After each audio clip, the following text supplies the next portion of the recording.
It's been a while. My name is Meredith, and I am a long-time quitter. Maybe you are too.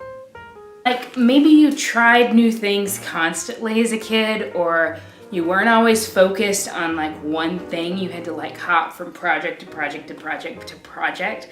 People call us jack of all trades. And as much as I kind of love that phrase, it's not even really the best compliment, because it's a trait that can get the best of anyone. Because committing to things is terrifying. Skipping around or quitting usually means you're scared to be in this awkward, weird, difficult place where you fail and fail and fail, or don't do things the right way they should. But there are other times when quitting is the best thing ever. We quit all the time. For example, weird diet phases, like that time that I tried to eat a whole bunch of bananas. I'm facing to get ripped.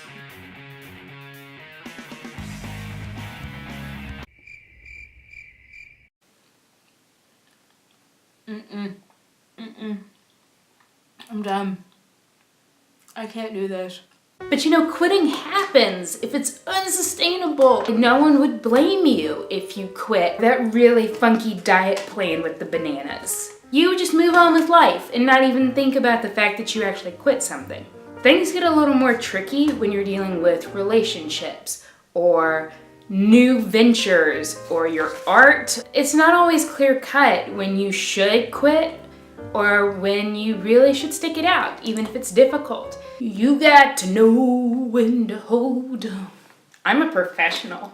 Now, I'm a huge believer of the idea that grit and persistence and perseverance is a muscle. In fact, if you haven't read Angela Duckworth's book called Grit, just go check out the description box. There's a link right there. You can get it on Kindle and read it. But essentially what it is the idea that in order for us to build up our strength and persistence and accomplishing amazing things, we gotta stick with it. We have to endure a little bit of the awkwardness and the difficulty. Even one of my favorite people in the world, who has been my vocal coach for years now and my mentor, has constantly, gently prodded me to stick to a plan, to follow through, because even when it's difficult, it's what the pros do. And that's what I did for 17 days in Sandusky, Ohio. That might not sound like a lot of time, but when you feel terrible, every moment seems like an eternity. Now, disclaimer. I loved my former employer in Ohio. The work meant something to me. Got to hang out with awesome, talented people, and I wouldn't trade those 17 days for anything. It just so happens I am highly allergic to the state of Ohio. Yep, I know it sounds like it's something made up, but I am one of the few people, maybe the only person in the world, who is allergic to an entire state. So I got to Cleveland 2 days before my contract started. And within like a 2 to 3 hour span of arriving in Cleveland, I had nasty allergy stuff, ears, nose, throat, lungs. The whole thing felt like the worst cold I have ever had in my life. It only got worse. In fact, I struggled with severe allergic reactions, even taking every antihistamine known to Western civilization. I went to doctors. I didn't drink. I don't smoke. I was sleeping 10 to 12 hours a night. I was allergic to the state of Ohio. No matter all of this kind of self-care that normally does the trick, I still felt subhuman. I would wake up again and again and again, feeling the same way. Like Groundhog Day, if Bill Murray were a bluegrass player who legit could not stop sneezing. All this time, I thought I would get better. I thought maybe it was a cold, or maybe I would get used to the allergens in Ohio. I also thought about how professionals don't quit. I'm a boss, and I've been through some things. I can handle this, because that's what a pro does. And I'm a pro. Now, a lot of athletes and performers know there are times where you play through the pain. And then there are other times when you know that nature laughs last. So I quit. I left Memphis with high hopes that I could come back this summer as a champion. But I returned home literally out of breath with my ego and body bruised from the 2-week experience.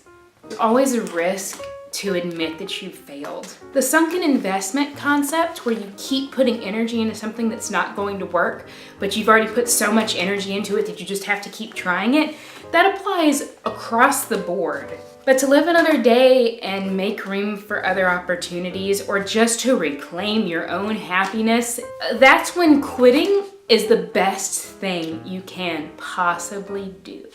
So today I am reaching out. I want to give you permission that if you need to quit something, if you feel like something isn't working for you, quit.